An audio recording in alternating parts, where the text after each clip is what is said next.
Welcome back to another episode of the Pits Podcast, everybody. I'm your host, JB, and as always, I'm joined by my co-host, Beer Guy. What's up, bud? What's up, man? Just Not too hanging much. out How's here. life? Just hanging out at the hospital. Got Yeah? a beautiful little boy popped up yesterday for us about 9 o'clock. All 8 pounds and 8 pounds 9 ounces of him. So Let's go. That's a big old turkey, huh?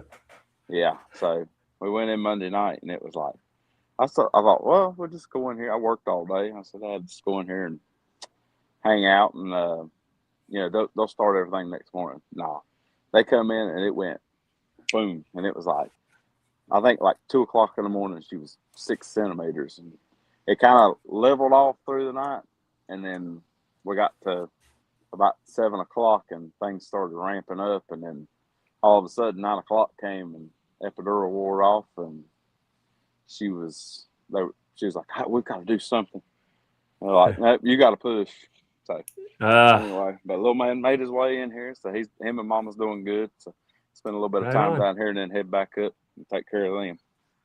I think we have a photo of the little guy, right? Let's take a look at that. Hang on. I think so. There he is. Little beer guy. What a handsome little fella, huh? Yeah, I can't see it. I don't know where it went. It's up there. So okay. All right, well, as long as it's there, I'll take your word for it. But yeah. I think you sent it to me in the chat, so we're good. Yeah. That's hilarious.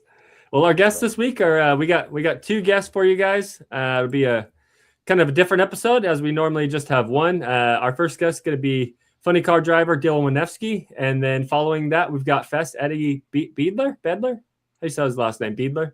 I haven't asked him. I actually probably should have done Eddie that, B. We'll just call him Fast Eddie. So. Fast Eddie. We got Fast Eddie in the waiting room here. Looks like Dylan is on, but he doesn't have anything connected. So if you can hear us, Dylan, we need your camera and mic selected here. We can't see or have you join, unfortunately. But yeah, what a weekend in Pomona this week, huh? Some rain delays. We had Tony Schumacher dropping the asset of his car twice. That was just delay after delay after delay. And I think they have a 8 p.m. time limit that they could actually run to. And the last car ran down the track at 7:55. Oh, wow. So, yeah, they were close. I didn't realize they had anything like that with it. I thought it was all just I saw they had the lights set up, but I didn't. You could tell it was definitely – that track's definitely not set up for the dark. But no, absolutely not. Yeah, no, it was wild. I'll be interested to hear, like, we can find Schumacher in the pits next weekend and see what he says about that rear end. That was 2 of the same one. Cost him some points, cost him a little penalty and some funds maybe. But let's take a look at Dylan Winefsky's run here in qualifying. It was his fastest pass as a professional. So let's take a look at that, and then we'll bring Dylan on in. Let's see if we can do the in and out lane.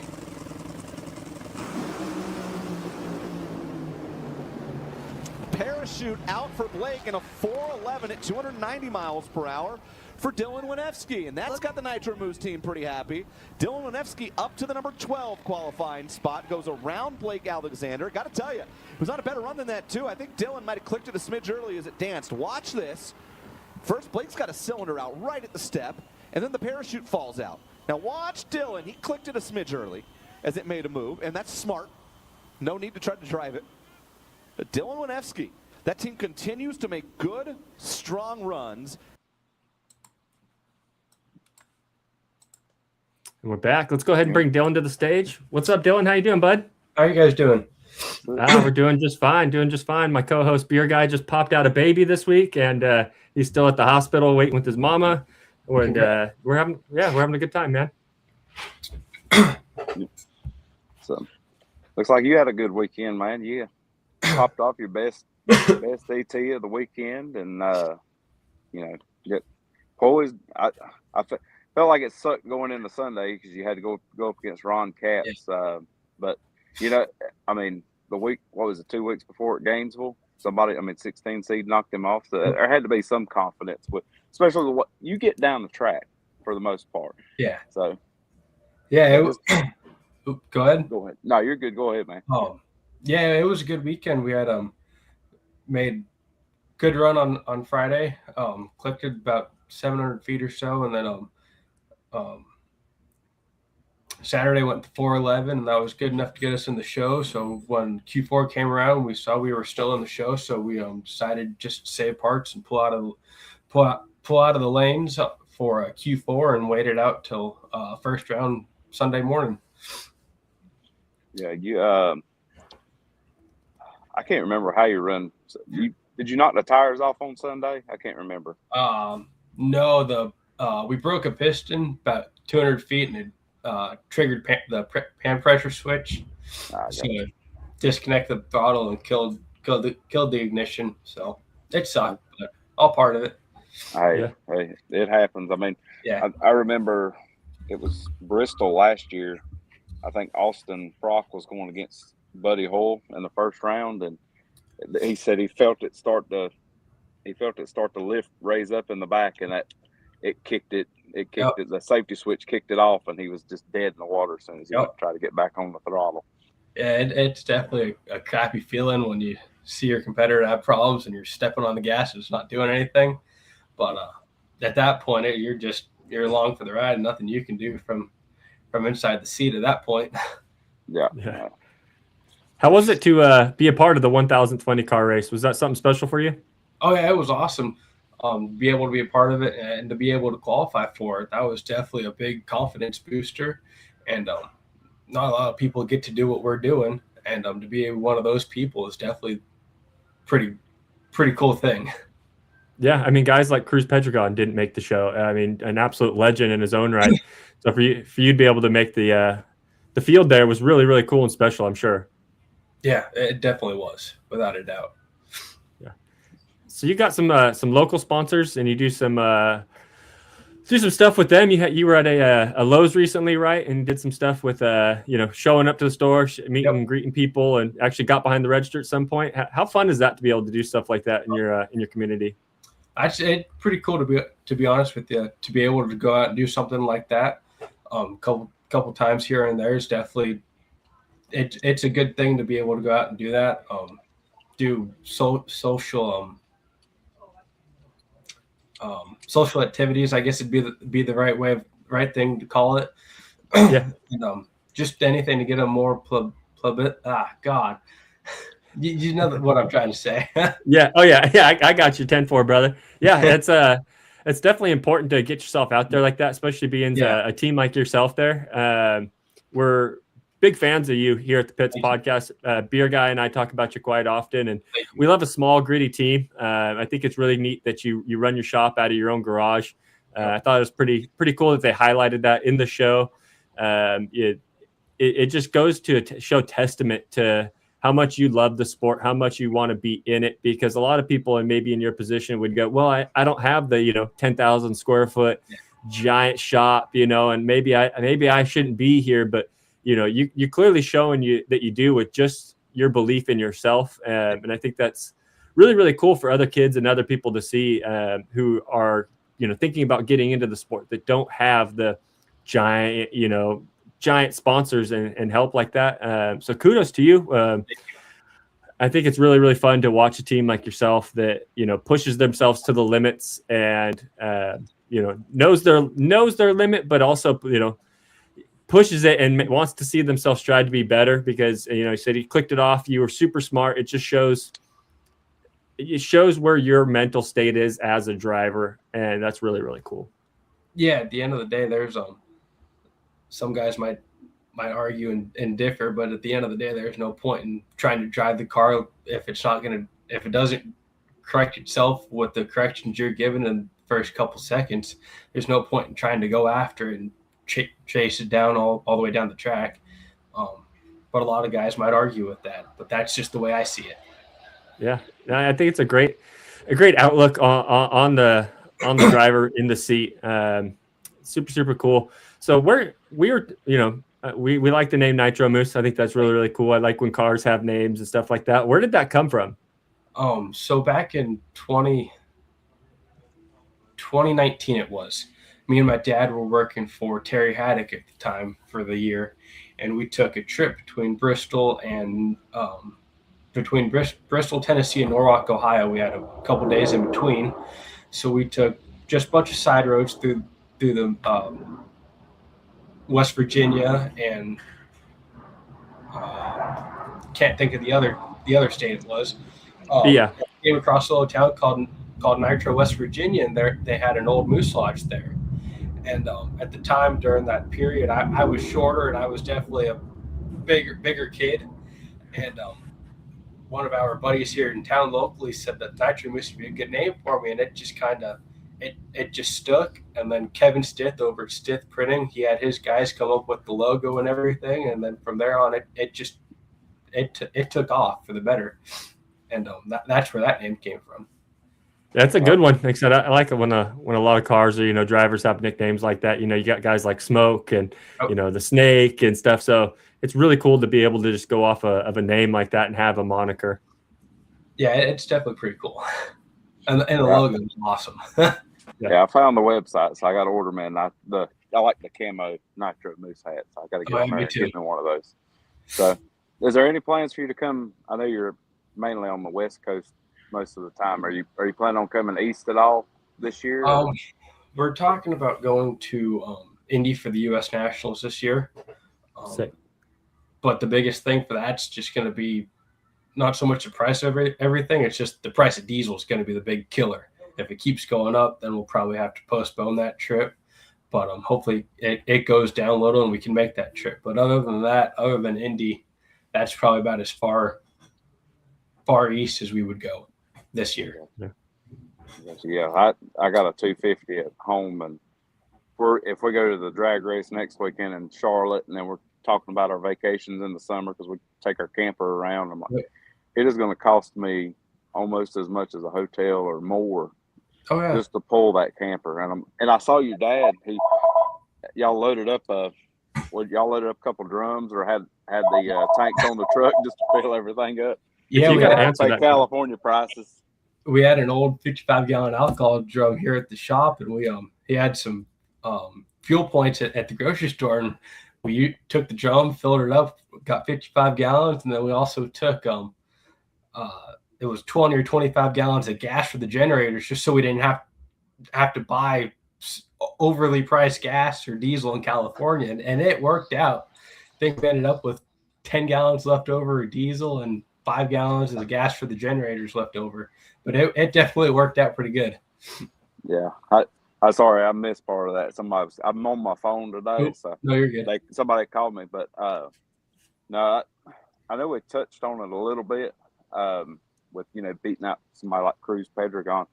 How big of a win does that feel to like be in the show and then you're watching like you pull up with a dually and a trailer and a funny car loaded in the back of it, like they used to, and a lot of the NASCAR guys talk about it, showing up to.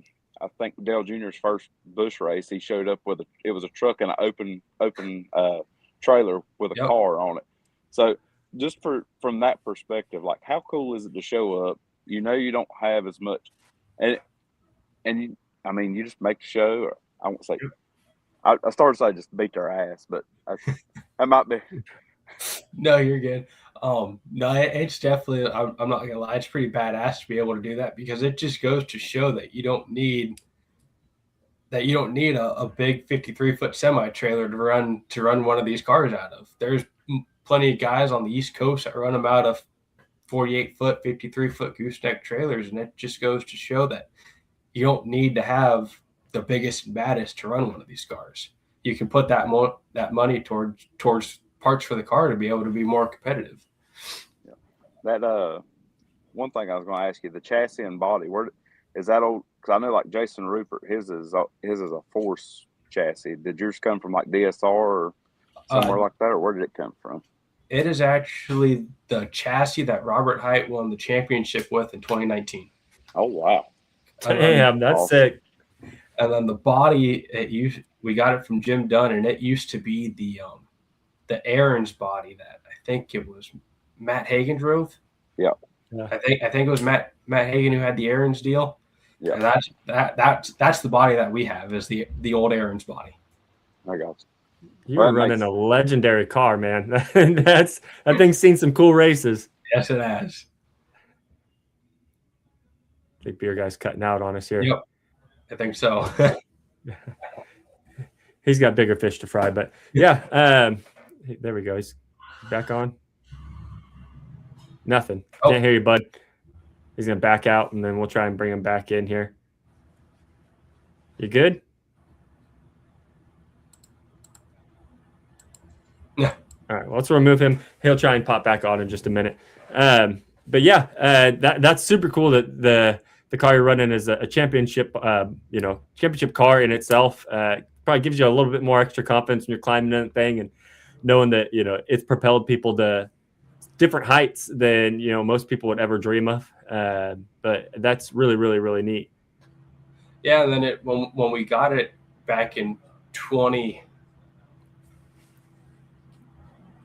November or December of 2022, when we got it, it had a relatively new front half on it with only 6 or 8 runs on it. So it was almost theoretically like a brand new car at the time with the new front half, and the back half had just about 80 or 100 runs on it. So I didn't have a lot of runs on it when we got it, but and it's a great car. It's a great driving car and everything. So you also run some fuel altered, right? Yeah. So before we had this car, we had a 6.0 Nitro fuel altered, and it was 125-inch wheelbase. My dad built it when I was 4 or 5, and he drove it till the time I was 16, so 14 years, give or take. And Nice. then I got in it when I was 17. Drove it from 17 until when I was 17 years old until I was 21 years old. And then I had an on-track accident during testing and totaled that car, and that's when we decided to build this car. And then I drove Johnny West's Plan A car at the March meet a couple weeks ago. Oh, sick. So you've been a dragster your whole life. Yeah. What'd you do? Come out with a wrench in your hand? It Yep. sounds like you've just been around racing ever since you come out. So, Yeah, pretty much I have been. Yeah. I got you. So what's Dylan Winefsky like on a daily basis? That what are you doing when we don't see you at the track? So daily basis, I'm a auto mechanic at my parents' auto repair shop here in Youngtown, Arizona. And then after that, I go home and work on the race car, and just because you never have a day off. It's like a second job having a big show car. You're always working on it. You're always tinkering with it, doing something. So yeah, that's pretty much auto mechanic during the day, and then work on the race car at night. I got you. Yeah. So I know you was talking about the fuel altered. Is there in IHR? I'm seeing IHRA start. A lot of fuel altered cars in there. I saw as Bushwhacker and a bunch of other ones out there. Are they? I don't know if they're coming out west. Are you planning on running any of those events if they are? Or? We talked about it, but I just don't. I don't think we are. I think we're just going to stick with the NHRA because they've treated us extremely well the past 2 and a half years. They've just treated us extremely well, and we want to keep it that way. So I think we're just going to stick with the NHRA races. I got you. That's awesome.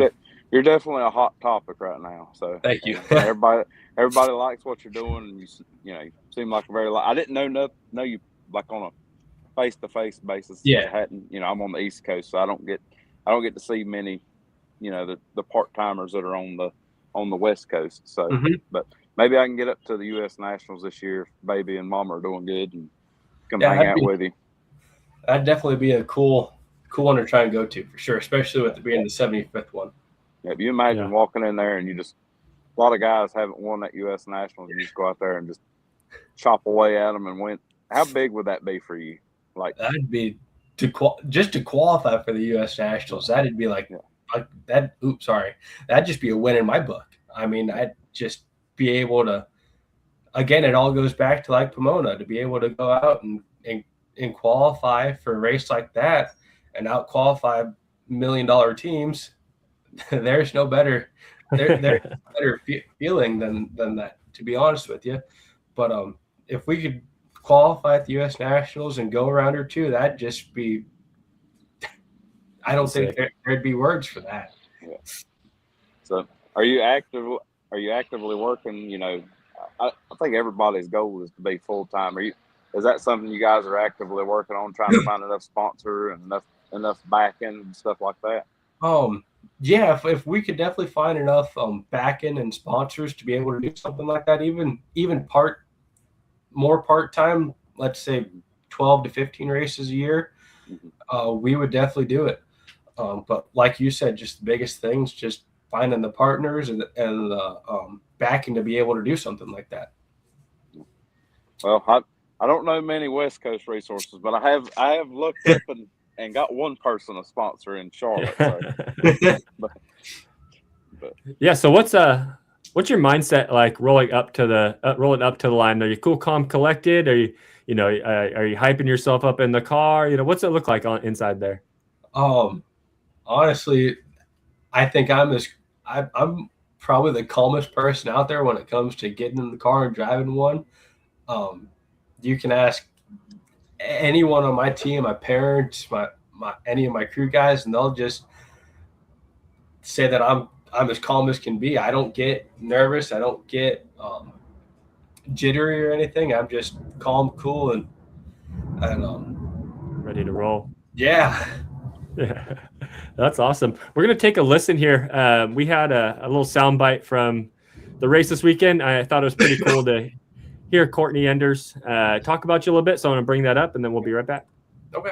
I talked with Dylan earlier today on the NHRA stage, and I just stay steadily impressed with this kid from the first time I interviewed him in Las Vegas last year. I really think that he's going to be around a while. I hope so.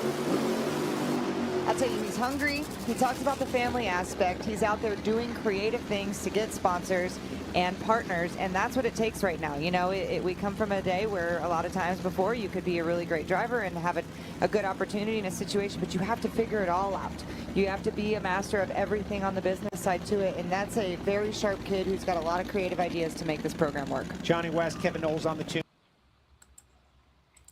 What's that like to hear something like that about yourself on there? I mean, that's got to be a pretty cool pat on the shoulder to, hear someone like Courtney Enders, who's seen, countless years of racing, to spill her guts about you like that and to lush over you. That's got to be pretty cool, huh? It is, to be able to, because I don't ever go back and watch the races like that. So to be able to hear that, it's definitely a cool feeling for sure. Yeah, I wanted to make sure we clipped that because I know some of the drivers that do go back and watch it, some that don't. So I wanted to make sure that we did highlight that. Not only is it just from our perspective, of being a fan of you and saying, wow, this guy's got something going on, and we're excited to see him. But the national stage is here, and the people that are broadcasting it, they're firsthand spilling it out of their mouth as well. So I think it's pretty cool when they highlight someone like yourself, and because they. A lot of times you're lined up next to Blake Alexander, who's got, headlines about being in the Chasing Speed documentary. And there's so many things you could say about him, and so for them to take a good portion out, kudos to them. That's really, really cool. Yeah. Yeah. It's definitely a big thanks to them and everyone at NHRA and Fox for just helping us get as much publicity. God, I can't say that word. For helping us get it as much as they can help us get. It's definitely a big help. Yeah. Absolutely. Dylan,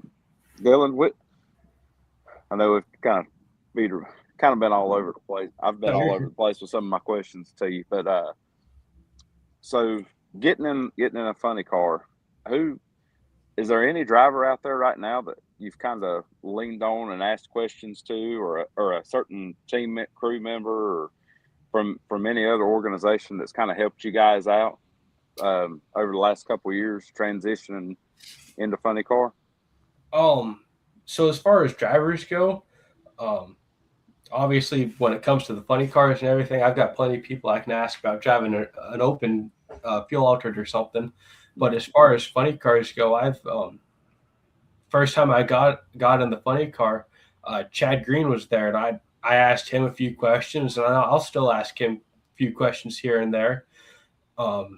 Kevin Knowles on our team, he used to drive Big Show funny cars back in the late 90s, early 2000s. Obviously Johnny West, because he's been around it forever, so he can give you almost any scenario and help you out in any way, shape, or form. And Ron Capps, Guido, and those guys over there with Capps Motorsports. Just almost anyone you have a question, everyone's willing to give you their suggestions and ideas and help you out the best they can. I got you. So yeah, no bad experience. Everybody's more of an open book to you, be able to help you out. That's got to be positive feeling. Yeah, everyone has been, no matter who it's been. Daniel Wilkerson, like I said, Chad Green, Ron Capps, God, almost anyone. Yeah. Dave Richards and his brother Paul, they've all been awesome to talk to and ask questions, and everyone wants to see us succeed, so they're not gonna give us bad advice or anything or anything like that. Yeah. Go ahead. Oh, sorry, go ahead. I was just gonna say, I think everybody in the NHRA is I think it's everybody pulling together. So, yeah, and that's great to see, because you can sit there and hermit up and not share and not help people, and then it ain't good. So, yeah, it doesn't help the sport. No, in my own opinion, I think the NHRA community and the drag racing is probably the most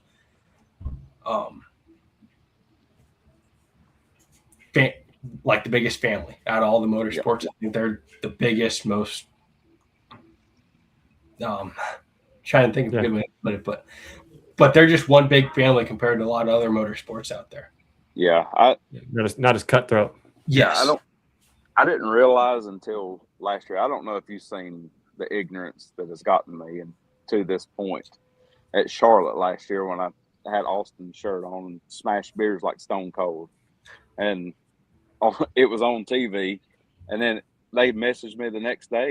Like, I met Nikki, and then I met Allie, and then I met all the other people. I'm like, these people they're like, hey, yeah, you're one community. And then I went on the Shake and Bake with Courtney and Lyle and Stevie, and it was like, once you're in this community, you're a part of it forever. You don't leave it, or it don't leave you. Nobody throws you out unless you do something that's just flat out derogatory. Yeah, but it's all great people. So. I mean, look at it. It's like good representation of that is unfortunately Todd Lysenko gets removed from the seat this weekend, and they call a guy who's just minutes away. It's like you call the people that even though you're out, you're still in some way, in some fashion, and it's really, really neat to see that. Yes, yeah, it is for sure cool to see situations like that just kind of fall together. Yeah. All right. Well, we don't want to keep you here too long. We appreciate you spending some time with us and joining the show. If you ever have anything that you want to get off your chest, or you got something new that you want to talk about, our doors are always open. And just so you know, we're always big Dylan Winefsky fans here at the Pits Podcast. Is there anyone that you'd like to say thanks to real quick before you get out of here? Just big thanks to my parents, my mom and dad, my awesome crew, Johnny West, for everything he's done for us, and just everyone that's helped us out over this past 2.5 years with this journey. None of it would honestly be possible without him. Right on. All right, bud. Well, we appreciate your time again, and we'll talk to you soon, okay? Awesome. Thank you. Thanks, See you, man. Have a good day. You too. Bye. Bye. Dude, what a cool guy, man. Dude, what a cool guy. I'm so glad we had him on. I mean, you want to talk about a charismatic guy, cool as a cucumber. That was a great time to be able to sit down with the Nitro Moose there. Yeah, that was awesome. That kid's gonna go places. I'm excited to see it. So I call him a kid. He's probably like 2 or 3 I think he's well, he's I don't know how old he is. To me, it's a kid because I'm damn near 36. So he's probably what 20. Yeah, he's probably 22, I'd say at best, 23 maybe. But yeah, we'll be right back. We're going to talk to the guy we've been mentioning, Fast Eddie. But first, we're going to hear from the people at Drag Race Bracket Bonanza. Drag racing fans, check out Drag Race Bracket Bonanza. It's the free, family-friendly fantasy bracket game. Now, after final qualifying at every national event, you can fill out your bracket for all the pro classes. It's free, easy to click on your picks. If you need some help, just hit the randomizer button to fill in the blanks. It's for fun, stay engaged, and pick your winners today.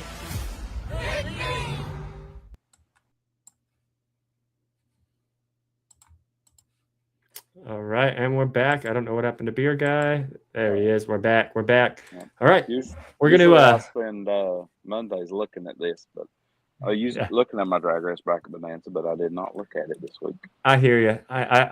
We've had some sick kiddos in the house, so I haven't had a chance to really go back and haw through it as well. I do know that I came the closest I've ever come to having a perfect bracket in one of the major categories. I was one off from having a perfect pro stock bracket. Dang, boy, show those legs up. Sorry, I thought it was off the camera. You're good, brother. I hit my shins about Monday afternoon at work, and it made a cut, and I smacked it, and it got blood pouring down my leg. They're going to think I'm one of these crazy people out here. He needs to get him back in. Yeah, I didn't get a chance to go through it and take a look at it either. But yeah, Beer Guy has a league, if you guys didn't know.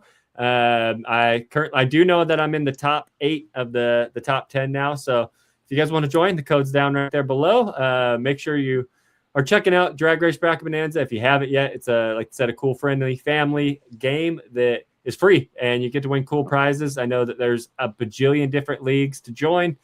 Each one, most of the time, has some cool prizes or features that you can do if you're the winner of the major weekend win.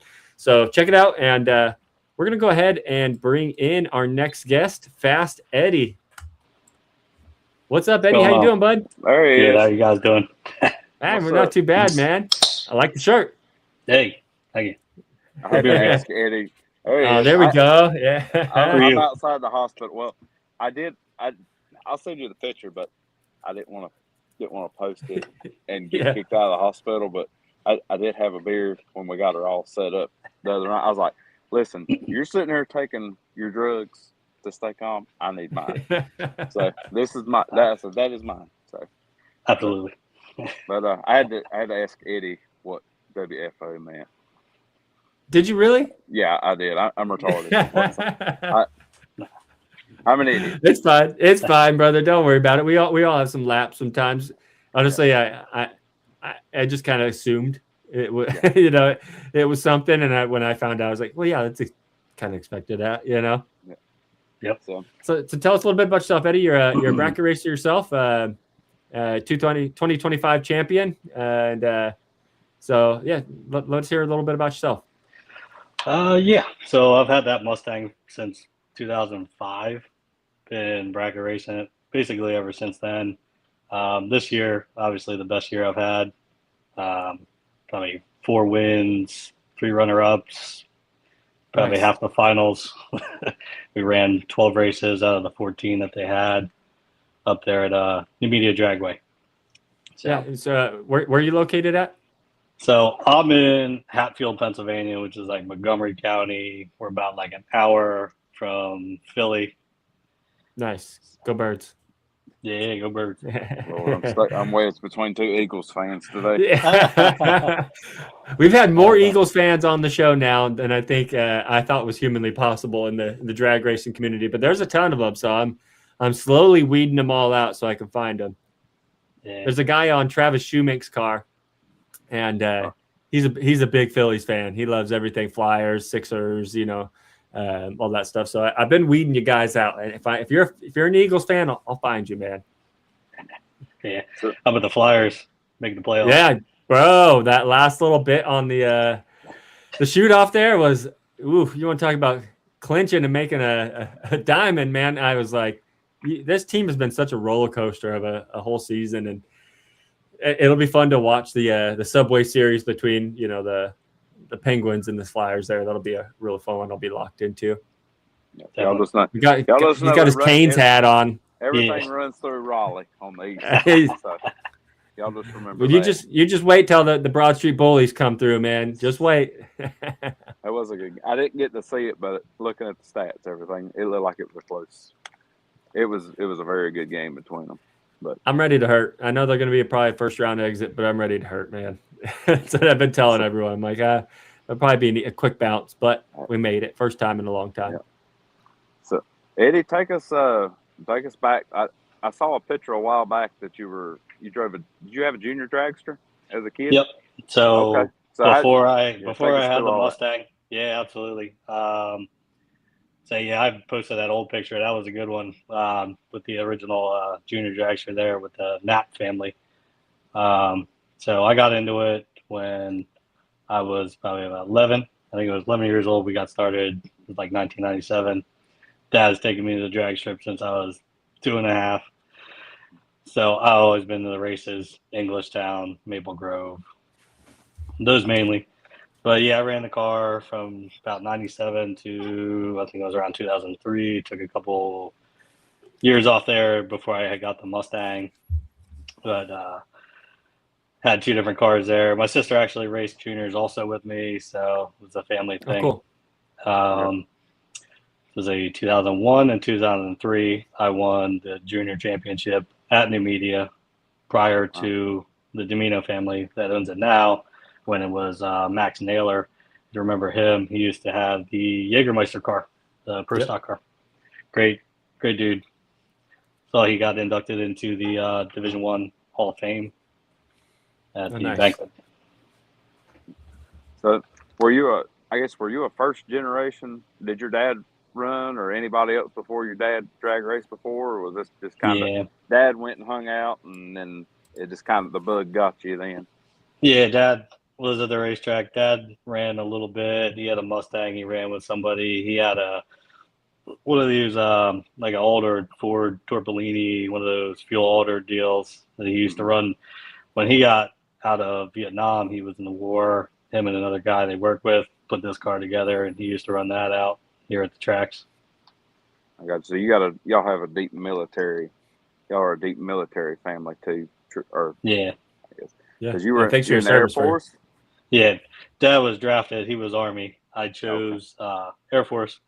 Yeah. So I've been there for 10 years now. I'm out here in New Jersey for a few days. So I got you. So what are you still an active member? Still active. Awesome. Well, again, thanks for your service. We appreciate you. Yeah. Thank you. So what's your what I guess with the Air Force? What exactly? I know there's you got mechanics, you got pilots, you got engineers. What's your job title if you can? Yeah, how's that? They call us we're air transportation specialists. They call us support dogs. We work at the airport. We work the passengers. We work the cargo. We get everything off the plane. We put it on the plane. So a lot of logistics. That's sick. I was trying to let that ambulance go by. You know where it's driving to, though. You're the central hub of where it's coming. It's like literally right around the corner. Sirens blaring, but no. So take us through, I guess, last year, Eddie, and kind of how you, I guess, from the Sportsman side, for somebody who wants to get into it, what it takes to get into that, what kind of, I guess, hoops you have to jump through, kind of what you need to have. Is there certain stuff you need to inspect? Because, like for me, if I wanted to go out and I want to start Sportsman racing down here at Shadyside, what kind of do I need to do? Yeah, you can run a regular car in the bracket racing. You can run that Crown Vic. Okay. You just have to, just try to be consistent with it, staging it consistently every time, and you don't have to be the fastest as long as you can get that thing dialed in. Yeah. You're all right. You don't have to be the fastest one in the class. Yeah. So is yours like foot? I don't know. Like when it gets that, I go and watch local, but like stuff, but I don't know. Like I guess I don't try to figure everything out. So is it like a foot brake type class or? Yeah, like Sportsman class. Yeah, Sportsman class, they're all dialed in when you go from Sportsman to Pro, Super, but Sportsman class, you just foot brake. There's no trans brake, none of that stuff. So I have a stage controller in there for the launch RPM. But other than that, there's no electronics. Pro, you can run a trans brake and all that stuff. And then when you get to Super Pro, you can run the delay boxes and all that stuff. I got you. Are you planning on trying to run an NHRA event at something like? I know everything at your track's NHRA, but like Sportsman for like when the big boys come to town. Is there any thoughts about running that? I'd like to someday. Maybe get there. Talk to a buddy Bobby Fazio, see if he'll let me use his Fox body stocker. Maybe he can let me get in there. I got you. So the Mustangs would the Mustang qualify for any of the classes in Sportsman?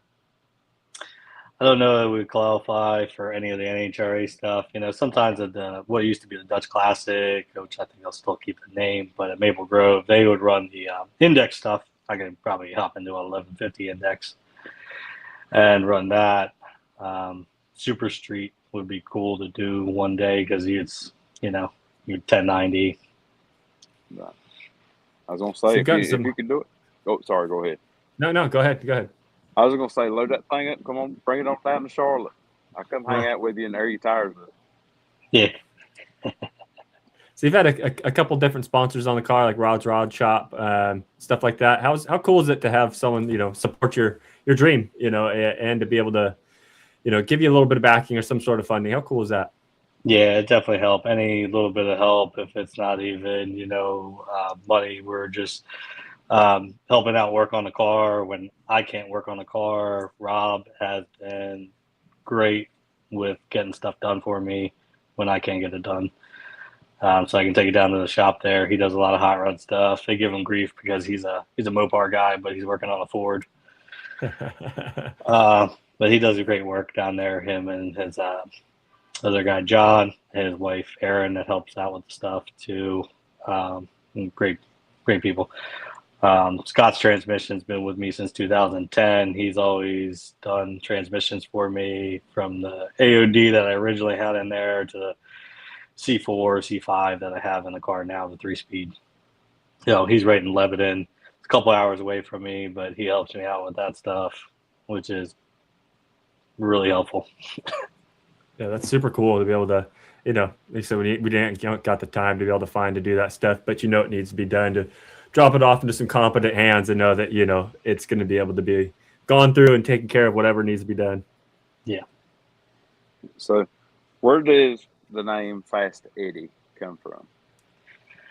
Let's see. That probably comes from one of my dad's coworkers.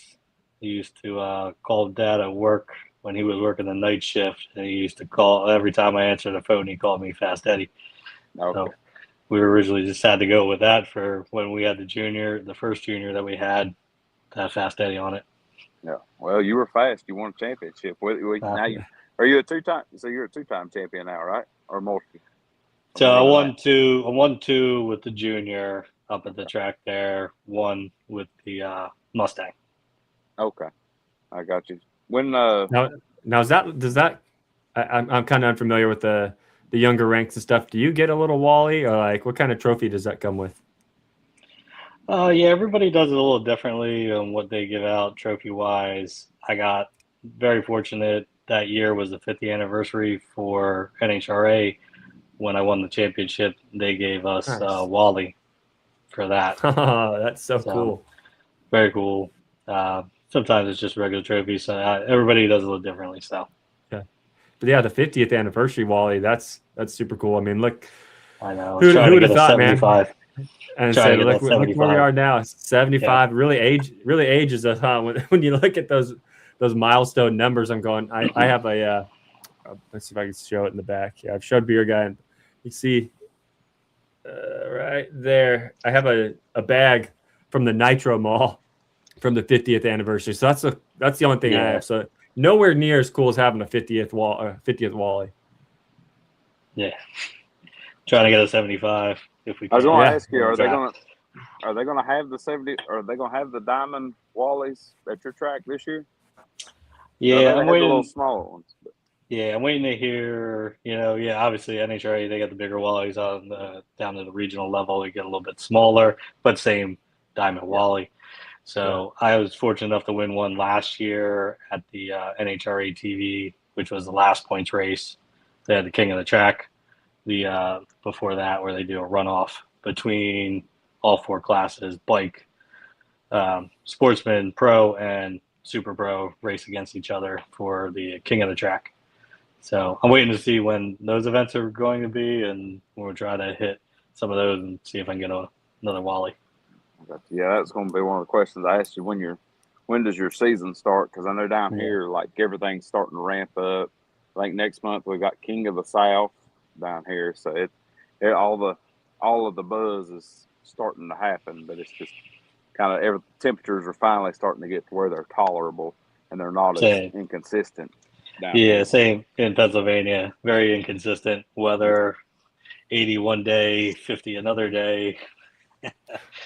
So we were rocking 90s for a little bit, and then for the last all weekend we had thunderstorms and showers. I'm like, bro, can we just have pick one, either be rainy or be hot. Stop this start and stop stuff, because I can't figure out what to do with my life right now. Right. Yeah. So they just came out. They came out with the schedule a while ago, and I think the first race was supposed to be the 9th. But then they just made a change, and they're adding a points race for the first weekend of May.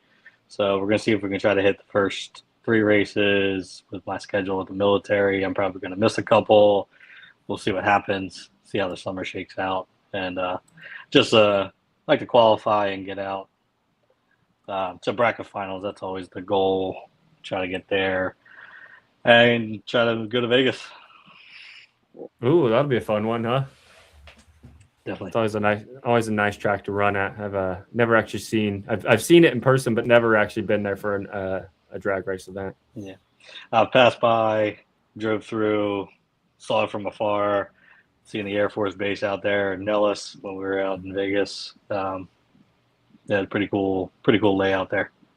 I've actually driven, so I used to go out to an event called EDC. It's the Electric Daisy Carnival. They hold it out there in Las Vegas, and if you took the shuttles, you actually they had a deal that they struck with the Air Force Base that we would cut through the Air Force Base on this shuttle, and it's just a bunch of rave party kids. I'm like, this is I bet you these people are watching us drive by, and half the kids don't have nothing on or covered in highlighter and glitter and stuff. And I'm like, but for me, I was just starstruck driving through this thing and seeing some of the planes and the helicopters and different things that they had out there.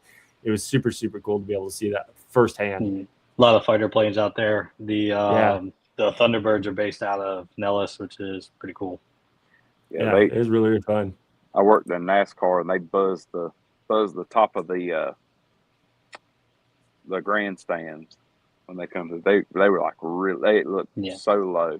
Now, I know they're probably not as low as me visually on the ground, but y'all have a guy that calls them, right? He's on the phone. Is that y'all's coordination with all that for those? Yeah, they have people coordinate that on the ground. I saw a guy behind stage, and he's on the phone just talking. I remember.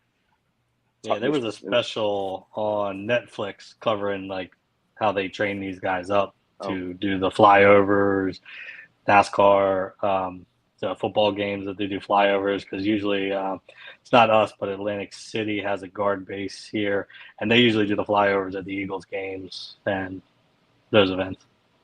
I got you. Yeah, I'll have to look at it. You have to send that to me. I'll have to watch that.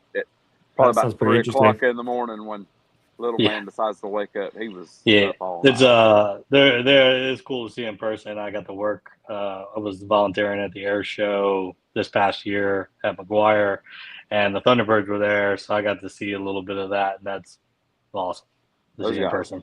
Those guys are awesome. I've seen them at Daytona, and then say Vegas. I've seen both of them there, and all the times that we've seen them, they put on a show for sure. Yeah, definitely. I went to the only time I've ever seen a flyover or anything like that. I went to a World Series game, and they buzzed the Giant Stadium, and it was like, it was about the most coolest thing I've ever seen as far as being at a sporting event. Yeah. Top to the event, you know, as far as actual coolness went. The game was secondary to that in my perspective. Mm-hmm. He used to scare the absolute shit out of me when I was a kid. We'd go to Bristol, and like the whole stands and everything, you're just feeling it just shake.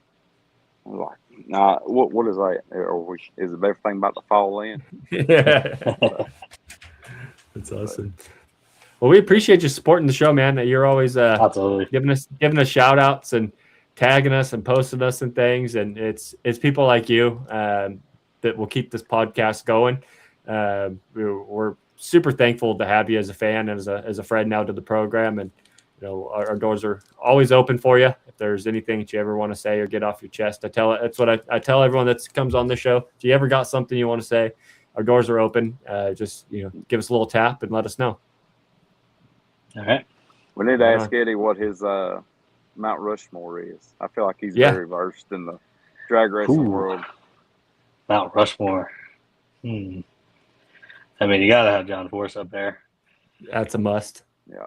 I'm a big Ford guy. Got to have Bob Glidden. Nice. Don Garlitz. Prudhomme. It's killer. Solid. Yeah. You could make 10 different lists. I mean, I feel like sometimes there's no wrong answer with some of these. There could be a wrong answer, but I feel like if you're smart and you know a little bit about the sport, you know, if you start off with John Force, I'm going, okay, that's already a win, you know. So Bracket Bonanza thing for pro stock. I'm like, I can't even pick this stuff. What is this? I was like the pairings. I'm like, oh my god. I need to go when they do the John Force bracket, that's going to be the one that I'm like, I don't know how I'm going to get through this thing, because that one's cool and that one's cool and that one's badass, and how can you pick one that rises above? Like, I'm going to not fill my bracket. Yeah, all the not brackets fill my bracket up. That had Glidden, Anderson, Enders. It's like, how I pick one over the other. Jenkins, Lee Shepard, all these old school guys. Alan Johnson in there too. And yeah. Or Warren Johnson. My bad. Yes. I'm not either one. Yeah. Versed. In the older stuff, I'm not as versed. I knew Bob Glidden, and I actually saw his car at the IHRA event. It was somebody else was racing it, but that was pretty cool to see that old motorcraft the old Thunder Chicken come out there. Yeah, the T-Bird, the Probe, all the old stuff. Yeah, pretty cool. I got a picture from probably Englishtown, probably about 5 years old, something like that, with Bob Glidden. It was pretty cool. That's awesome. I'm gonna post that one on one of these Throwback Thursdays. Yeah, you need to get that one out there. That badass. I was talking about the John Force drag race bracket bonanza stuff. I hope that with him having 16 championships, they put all 16 of them out there, and they're like, all right, which season was the best? Yeah. You just put all of them, because I am right. He's 16 time, right? Yeah. I'm not losing my mind. Okay. I just want to make sure I'm not losing my mind. I'm running on about 6 hours sleep in 3 days. No, I get it. But, yeah, so line all 16 of them up in one bracket and figure out which one was the best season that John Force ever had. That'll be tough. That would be tough, because you'd have to go back and look through things. But I think it'd be a good one. So Eddie, how'd you do this past week? I told this him, week, JB, Mondays is usually my day to go back through and check everything and trying to get everything settled at work before I left, and then trying to get everything settled in the hospital. I'm just now on and off. Yeah, on and off, looking at watching the NHRA TV live, and I'm just like, oh, nope, not that good this week. 4 wide's tough too. I don't know. Picking that bracket is challenging. That's impossible, man. I want to picking first, second, third, fourth. I always want to do good on that one, but I always shit the bed, and I'm like, well, that's just how it goes. That 4 wide one just really gets you. It's tough. Yeah. I think if Wilkerson gets a good draw, I think I'll have Wilkerson go. You know, he did good in the fall. He's done good the whole time. His dad run good at Charlotte too. I remember. just over the last few years when he was running, they've always seemed to tune very well there. So I'll be interested to watch him. That might be D Wilkes' first win. So I might have to take that one. That'd be kind of cool to see in person, huh? Yeah. Be epic. Right on. All right, Eddie. Well, we don't take up too much more of your time here. We're gonna get out of here, and so we're gonna wrap this up. Unfortunately I got to get going myself. We got childcare that's leaving the house pretty soon, so I'm back to daddy duties. Yeah, but we appreciate you joining the show, and if I said if there's anything that you ever want to get off your chest or just want to shoot the shit, our doors are always open. And again, thanks for supporting us. And if there's anything we could ever do to support you, man, let us know. Okay. Just shout my guys out real quick though. Yeah, go right ahead. WFO, my group there, really cool. You want some inside information, you definitely want to go check that out. Check out the Wednesday show, Tuesday, Monday. They do just the ignition show for their group members. Always cool guests. Heiner show, always entertaining. We want to talk pro stock stuff. Joe, awesome guy. Every race I get to, I usually try to get a picture with him before Sunday eliminations. Nice. The friends and family, my dad, my wife, Rose, my biggest supporter. She toughed it out and went to quite a few races this year up at New Media Dragway. My good friend Bobby Fazio, he has the driver interview podcast. So if you're into the stock and super stock stuff, he covers everything there. And my good buddy Tim Rubendahl works for Barton. He big help, big supporter. Right on. All right, Eddie. Well, we appreciate you carving up some time, and we'll talk to you pretty soon. Okay. All right, cheers, guys. See you, buddy. Peace. Take care. All right. Well, that's about doing it for this show. We appreciate Dylan for joining us and Eddie. And again, thanks, Beer Guy, for carving out the time. And I know this is a really special week. I'm very thankful that you were able to jump on the show and we could actually document this week for you and have it stamped live on the internet. You know, I think that's pretty cool to be able to maybe look back on, if your kid grows up and be like, well, the week I was born, my dad was shooting the show and he's outside the hospital. So that'll be really fun one to show him when he's of age. Yeah. And then just know your mom was probably sitting up there pissed off, but it's all right. But that's how it goes. Yeah. I might be doing next week live from Charlotte. It'll depend. Depends on what time I go drop the camper off, if we go. Nice. But that'll be cool. You can just roam around the pits and show us some stuff. Maybe grab some, see if you see a driver or two, maybe, throw them on him and get him on the show. We're going to keep him at the camper if we go. Smart. So mom's going to keep him there, and kind of my mom's going to be there. Sister's going to be there. Her sister will be there.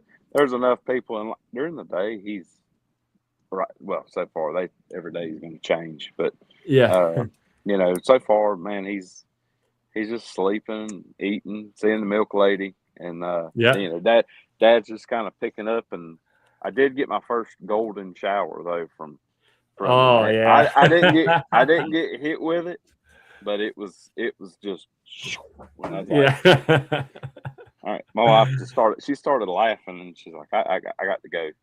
So she moved out of the way and I got him cleaned up, got him put back together. But are you a professional swaddler now?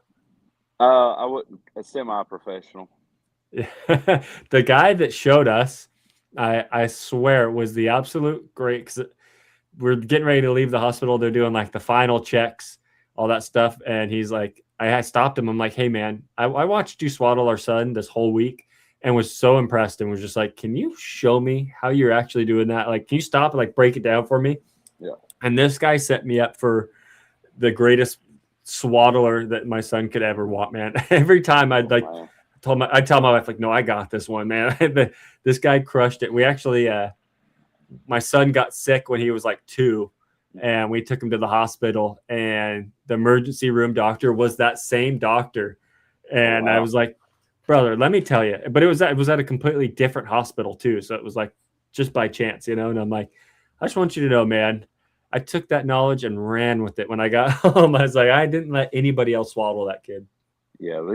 these ladies up here are probably getting tired of me asking questions, but every time they come in the door, I'm like, hey, let me ask you about this. Hey, let me ask, because nobody tells you anything. I mean, like people you know tell you things, but you're sitting there and you're seeing different things. Like yesterday, you know, they're breathing like their breathing's not like mine and yours breathing right now. Like they're still trying to learn, so it's like rapid, and then it just slows down, and it might be one or two heavy ones, and then it'll be like rapid again. You're like, is that all right? And like, yeah, that's fine. Like they're okay.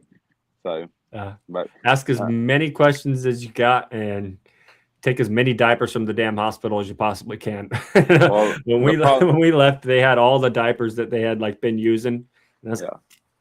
Shit, man.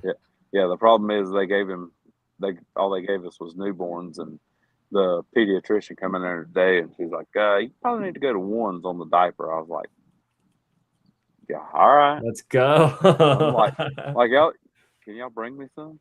So, right. But, who do you think? Who's he looking like so far? I don't know. He's got a good blend. You know. Yeah. Always families are always like, you know, oh, he looks like so and so, or oh, he looks like this. You know. I don't know. The only common feature that I know me and him have shared for the most part is my ears. He has about the same ears as me. That's cute. Other than that, I don't know. He's got a good blend. When he opens his eyes, me and my wife were talking. He looks like her granddaddy. Oh, cool.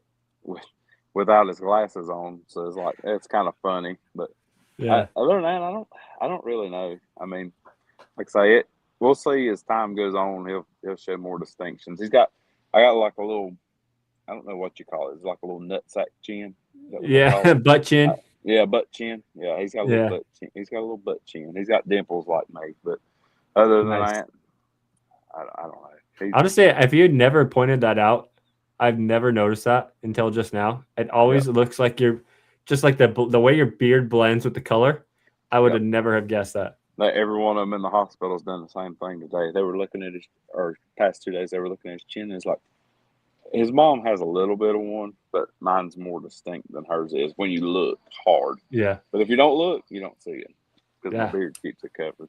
But that's perfect. No, man, it's been fun. So we're excited. I think looks like we're going to get to go home tomorrow. We were hoping to get to go home today, but they keep them for 36 hours. So nice. We had them at 9:21 yesterday morning, and so it would be 9:21 tonight. And I think they stopped letting people go home at 9. So yeah, that'll be a good feeling to be able to get back in your own bed and at least lay down on a pillow. I don't know how comfortable your sleeping arrangement is, but I know the hospital we were at, it was awful. I'll just say this: I found the vent, the air vent, and we've got it turned down. Not crazy low. He's swallowed and everything. Don't nobody freak out about his warmth. He's 98.2.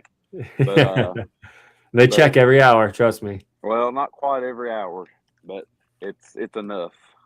Yeah. And so I went and got my wife has a cot where she went tent camping, and so I used that cot last night, and it was awesome. It slept great. My wife didn't sleep very good, but because he stayed up half the night. But other than that, I was like, I can't do much because, you know, we're breastfeeding and everything. So I'm like, the only thing I can do is get up and change a diaper. That's about all I can do. I can hold him and do a few things, but I can't feed him. But I know that's the bit bummer thing is when. If it's overnight, you're like, okay, like, sure, I got the diaper changed. I got all this stuff, but like, now I got to wake you up. Yeah, I have to wake you up anyways, you know, because I can only do so much here, you know. Yeah.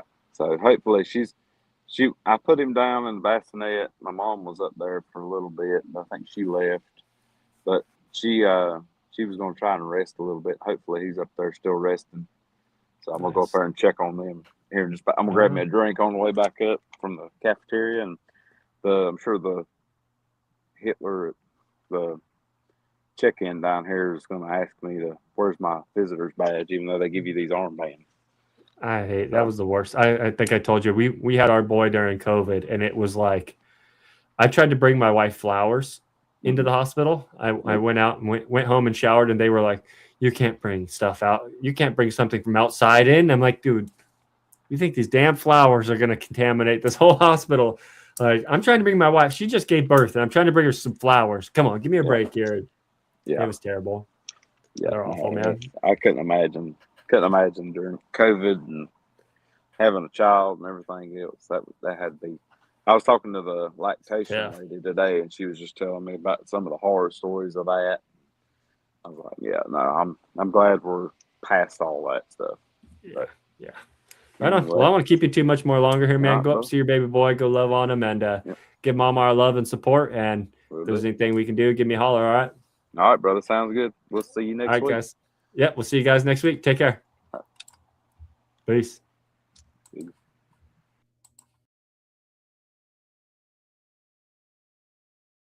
Oh, my God. Oh! Shut it down.